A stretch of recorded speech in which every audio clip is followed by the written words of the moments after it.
Seigneur Dieu, nous te bénissons, nous te rendons davantage de multiplication de grâce. Nous allons encore te dire merci de tout notre cœur. Est-ce que tu nous as soutenus tout au long de cette journée et tu nous accordes la faveur, Seigneur, de nous retrouver encore ce soir dans ta maison, là où ta gloire habite.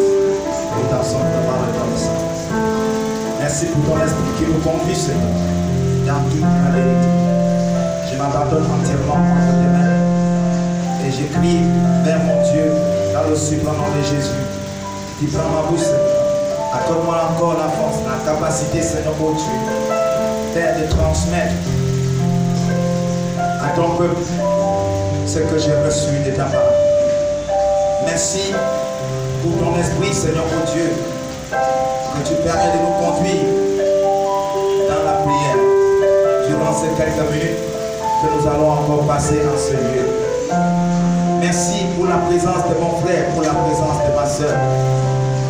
Merci pour les miracles et les prodiges, Seigneur, que tu as réservés pour chacun de nous en ce jour. Mon âme te loue, mon âme t'adore, mon âme t'exalte. Tu es Dieu et personne ne peut le nier. Tu es le suprême, ce que tu veux, tu le fais. Tu es le commencement, tu es la fin. Merci Seigneur mon Dieu, car à chaque jour suffit sa paix. Gloire te soit rendue, mon Dieu, mon roi Père éternel, de la manière dont tu planifies tes choses. Merci de ce que tu inculques en nous, Seigneur mon Dieu, tes propres pensées. Au nom suprême de Jésus, béni sois-tu. Au nom de Jésus, nous avons ainsi prié. Est-ce que l'Église de Jésus peut dire Amen? Amen. Est-ce que celui qui croit peut dire Amen?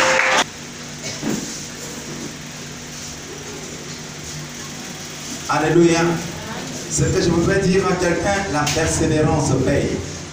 Et la foi, c'est aussi la fidélité.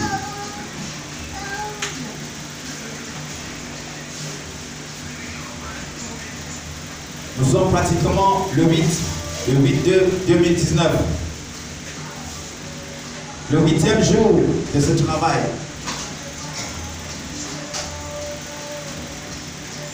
Le chiffre 8, c'est le chiffre du commencement.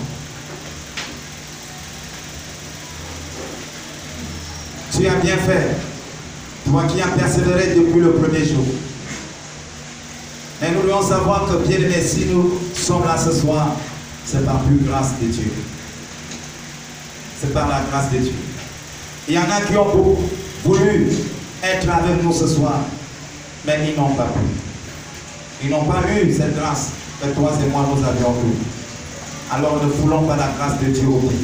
Saisissons donc cette grâce et persévérons. Prions davantage pour que le Seigneur continue à nous aiguiser, qu'il continue à nous accorder la force nécessaire pour arriver jusqu'à destination. Nous en avons besoin. Quel est le but de ce travail? Nous prions pour nos priorités. Mais nous avions compris qu'il y a priorité des priorités. Matthieu chapitre 6, verset 33 nous dit bien que la priorité des priorités, c'est le roi de Dieu et ce que lui il nous demande. Et si nous accrochons sur la priorité des priorités, il dit toutes les autres choses nous seront données par-dessus. Dieu ne ment point et sa parole c'est la vérité. Un jour donc, le Seigneur enseignait, il a enseigné à ses disciples. Il marchait avec ses disciples, il les enseignait. Chaque jour, il les enseignait. En fait, il avait l'habitude de les enseigner. Et un temps arrivé où le Seigneur veut laisser ses disciples, bien-aimés dans le Seigneur, en nation. Les disciples vont échouer. Il y a eu une situation qui va se présenter devant les disciples. Ils n'ont pas pu obtenir la victoire. Et le Seigneur va donc les reprocher de leur état incrédule et perverse. Mais après les reproches du Seigneur Jésus, les disciples vont s'approcher de lui. Ils vont donc chercher à savoir pourquoi ils n'ont pas eu le succès. Pourquoi ils n'ont pas obtenu gain de cause. Et le Seigneur Jésus revient encore sur leur état incrédule.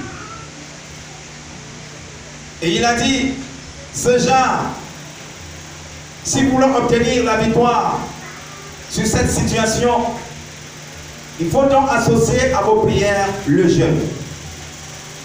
Si vous voulez obtenir la victoire sur une telle situation, les prières seules ne peuvent pas vous apporter cette victoire. Il faut donc associer à vos prières le jeûne. Et ils ont donc compris. Alors qu'il parlait de la foi, il dit, si vous avez de la foi, ne serait-ce que comme un grain de sénévé, vous serez capable donc de dire à ce problème, quitte-toi de là et va te placer ailleurs. Et ce problème va obéir. Mais comment obtenir cette foi? Il dit, c'est en associant le jeûne à votre prière. Plusieurs fois, le Seigneur les a reprochés de leur état d'incrédulité. Dans Jean chapitre 20, nous avions vu, même après la résurrection, notre Seigneur, il s'est montré à ses disciples. Mais il arrive, ils sont fermés quelque part. Il y avait un d'eux qui n'était pas là, il s'appelait Thomas. Quand les autres ont rapporté à Thomas ce qui s'était passé, Thomas dit jamais, si moi-même là, je ne le vois pas avec mes yeux, si je ne touche pas là où on a mis les clous, il dit, tout ce que vous racontez là, je ne peux pas vous croire. 8 jours après, le Seigneur va se présenter. 8 jours après. Le chiffre 8.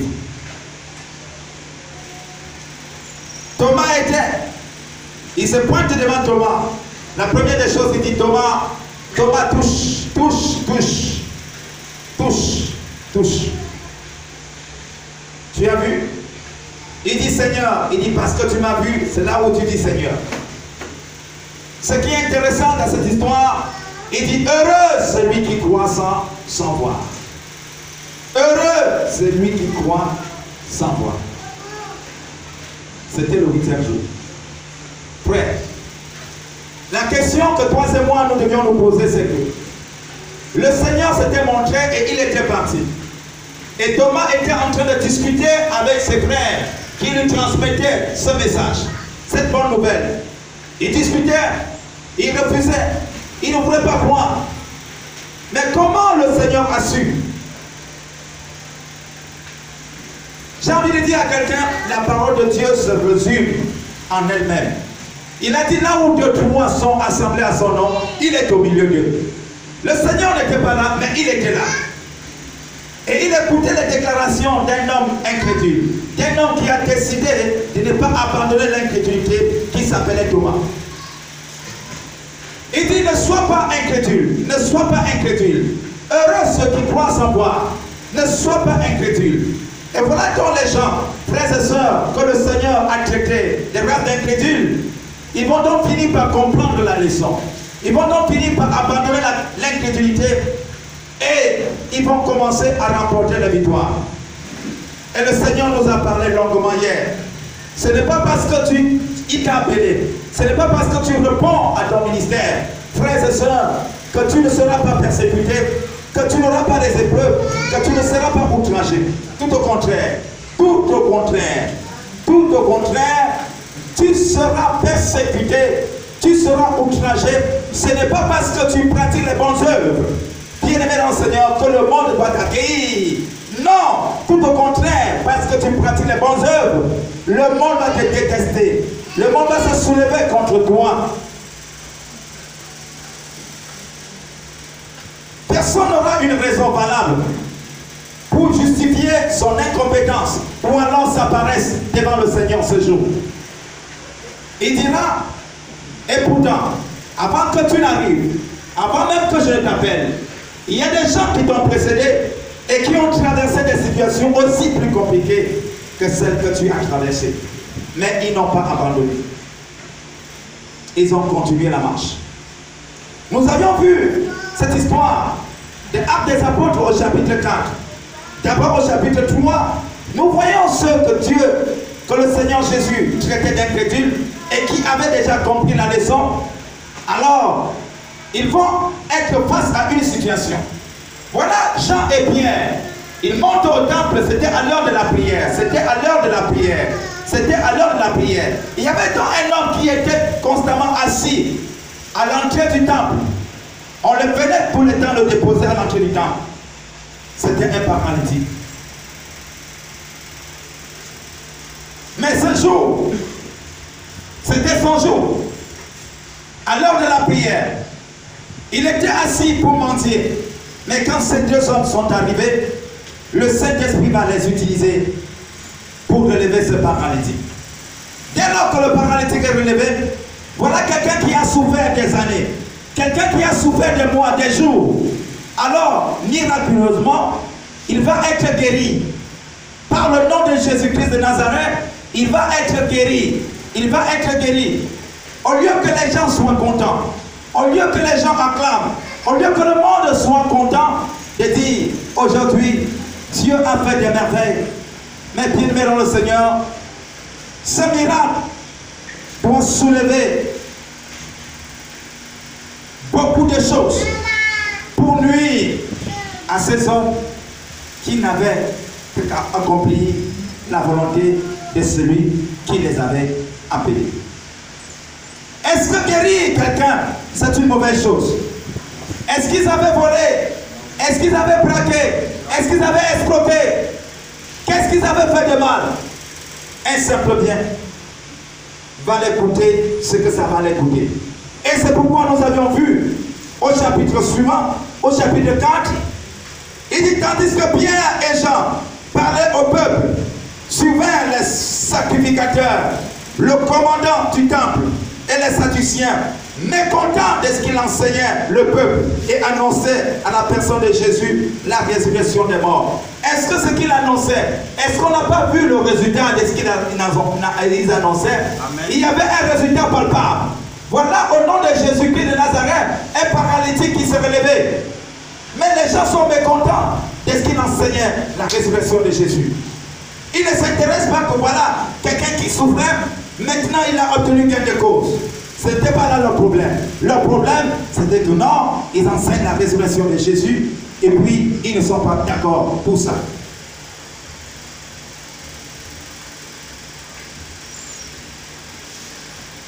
Nous avions vu que ça va les entraîner jusqu'à la prison.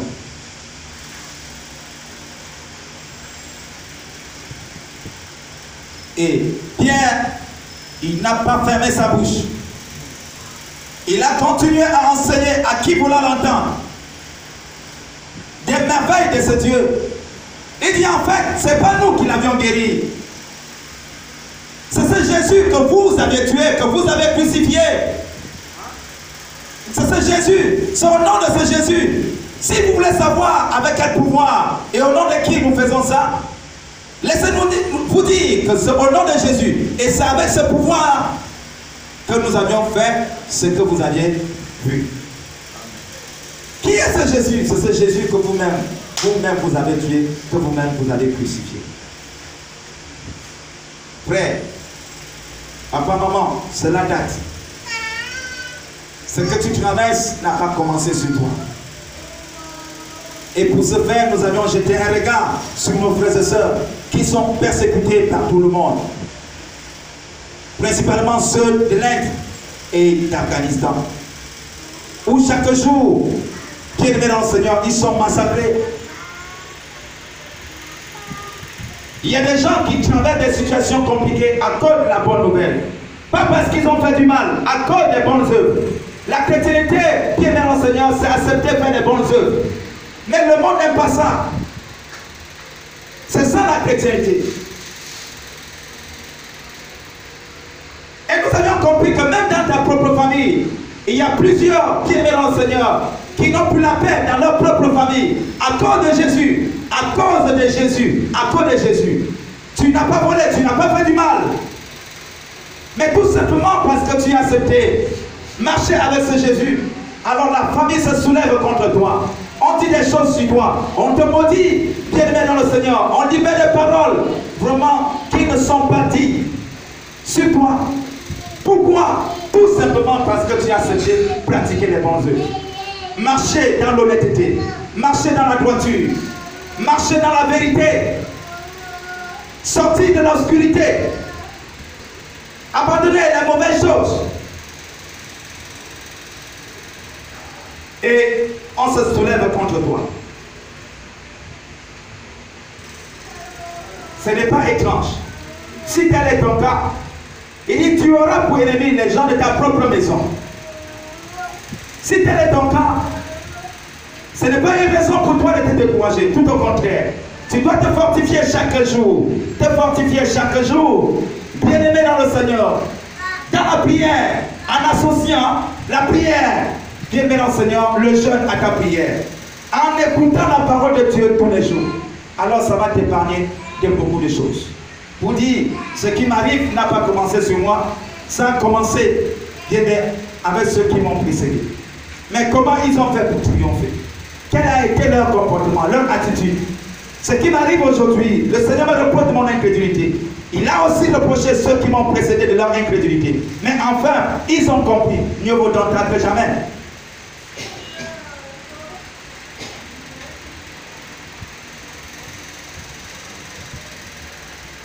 Et au verset 12 du chapitre 4, il a dit ceci: il n'y a de salut en aucun autre, car il n'y a sous le ciel aucun autre nom qui ait été donné parmi les hommes par lequel nous devions être sauvés. Il n'y en a pas. Ce n'est pas le nom de Moïse qui nous sauvera. Est-ce qu'on est ensemble? Amen. Ce n'est pas le nom de Moïse qui nous sauvera. Amen. Ce n'est pas le nom de ton oncle qui te sauvera, ni le nom de ta tante. Il n'y a qu'un seul nom qui nous a été donné ici sur la terre par lequel nous pouvons être sauvés. C'est le nom de Jésus. C'est le nom de Jésus. C'est le nom de Jésus.